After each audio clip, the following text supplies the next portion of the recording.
na ngayon po, 'di ba, nilipat na itong si Alice Go. Eh hindi na daw po matutuloy doon sa Pasig City Jail, ano? Hindi na daw po tuloy, no? At inuurong na ulit. Ito, panoorin natin ito, yung pag-urong. Ito ang lupit talaga ng bansang Pilipinas sa atin eh. Teka lang ha. Wait lang, hanapin ko lang.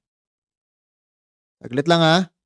Ito yung dapat ninyong mapanood eh, na hindi na po matutuloy itong si Alice Go ngayon. Nasaan na yun? Ito. Ito po ha. Ito. Wait lang. Saglit lang. Pero bago yan, isang like po muna sa ating live stream ha. At shoutout po sa ating mga viewers dyan. Shoutout po. Isang maligayang araw po sa inyong lahat. So eto, panoorin natin ang video, balita kung saan po ay sinabi dito na hindi po tuloy or postponed po ngayong araw. Ito, ilang minutes lang tong nakalipas ha. Ngayon lang po to as in. Anong oras to dito? Ito 1:14 PM. So 1:14. So ngayon ay kanina lang. Tapos kaka-post lang din. Ituloy natin to, panoorin natin. Saglit lang. Go. Paglilipat sa kustodiya ni dating Mayor Alice Guo sa BJMP, ipinagpaliban ng Pasig RTC. Nagbabalita at nagsiservisyo. Panginig nyo? Ipinagpaliban ng Pasig RTC? Oh my goodness! Nako! Oh no! Ipinagpaliban. Ano nga masasabi ninyo dito? Sige, tuloy natin, ha? Si Marlene Padiernos. Ito, mahalagang mapanood ninyo to at mapakinggan. Pinagutos nga attorney at Liza ng Pasig Regional Trial Court sa PNP at BJMP na ipagpaliban muna ang paglilipat sa kustodiya ni dating Bamban. Yan ang sinasabi ko sa inyo.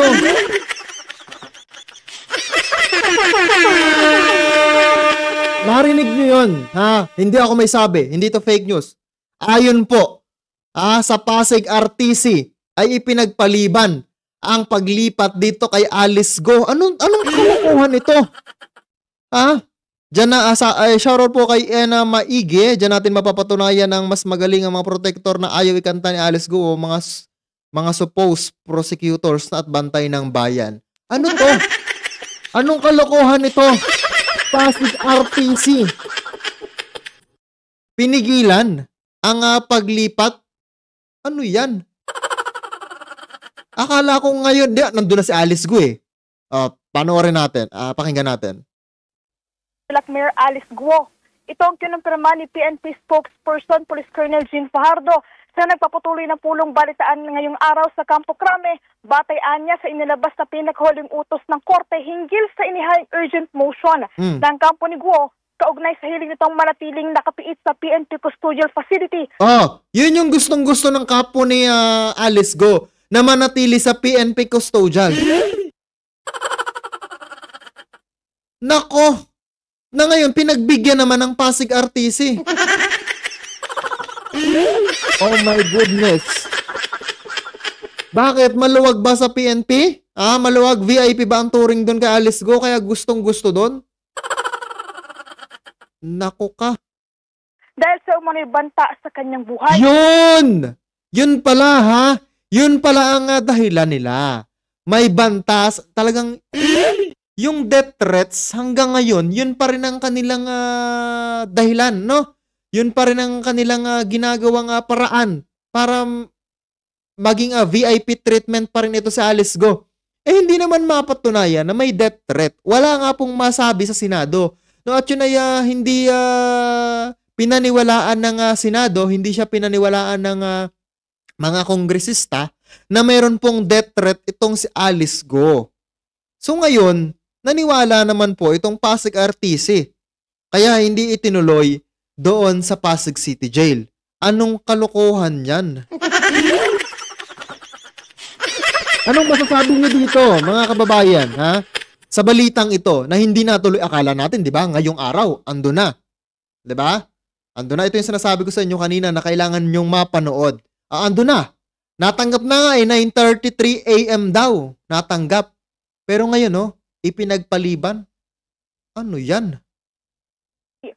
Ngunit ang dahil naihatid na sa kaninang umaga sa Oh. Pasig City Jail, itong si Guo, bago pa nila matanggap ang naturang kautosan ng korte, ay nakatakdang maghain ng manifestation ng PNP CIDG ukol dito.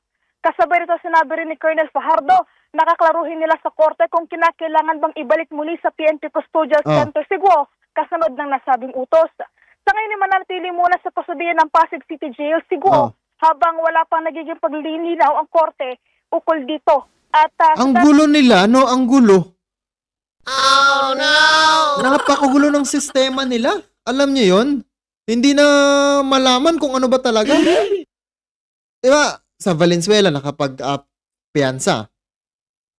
Tapos, anong unang-una pa lang, no? Anong unang-una, galing sa Indonesia. Sa Senado daw i-detain. Tapos, hindi naman pala. Excuse me. Tapos ngayon, no, nasa PNP na, tapos dadalhin sa Pasig City Jail, nadala na nga. Eh, may bago na mga inilabas ang korte nito, ang RTC. No, na ganun nga. Ay, lintik talaga. Anong kalukuhan yan? Ngayon, no, hindi pa sure ng PNP. No, kakausapin pa yung Pasig RTC na kung ikukumpirma. No, kapag confirm yon, meaning, yung paglipat na alis ko doon, kukuhanin ulit kapag nagkataon. Wala na. Hindi na ulit mahihirapan si alis ko. Yun pa naman ang gusto ng taong bayan ng makamit, yung mahirapan ito si Alice Go dun sa loob ng Pasig City Jail. 'Di ba? Ng makarma naman. Ang problema nito, kukuhanin na naman siya ng PNP ko. Ano 'yan? Tuloy. na September 27 ay ipinuputos din ng korte na dumalo sa pagdinig itong si Alice Guo tanggil sa kanya kinakaharap na kasong may kaugnayan sa qualified human trafficking. Kaserbisyo mo sa kampo Ayan na, narinig naman ninyo ang balita na ito. Na ganun nga, after na mailipat sa tawag dito sa Pasig City Jail, no, inihatid ng PNP, ngayon kukuhanin ulit dahil iniutos ulit ng regional trial court na ganon. 'Di ba, anong kalokohan 'yan? So, ayan, anong masasabi ninyo dito mga kababayan, ha? Ang gulo-gulo ng kanilang mga plano. Ano? Ang gulo-gulo ng kanilang mga patakaran na nandun na tayo sa Pasig City Jail, ngayon ililipat na naman. So, ayun lang. Binigyan ko lamang kayo ng update patungkol dito kay Alice Go. Shoutout po kay Joy Paghunasan ulit. Sabi niya, kayo na may bilyon. Alam na this. Yes. Hindi malabo to na pera-pera na ang umiikot dito. May naamoy ako dito eh. So, yun lang. Maraming salamat po sa mga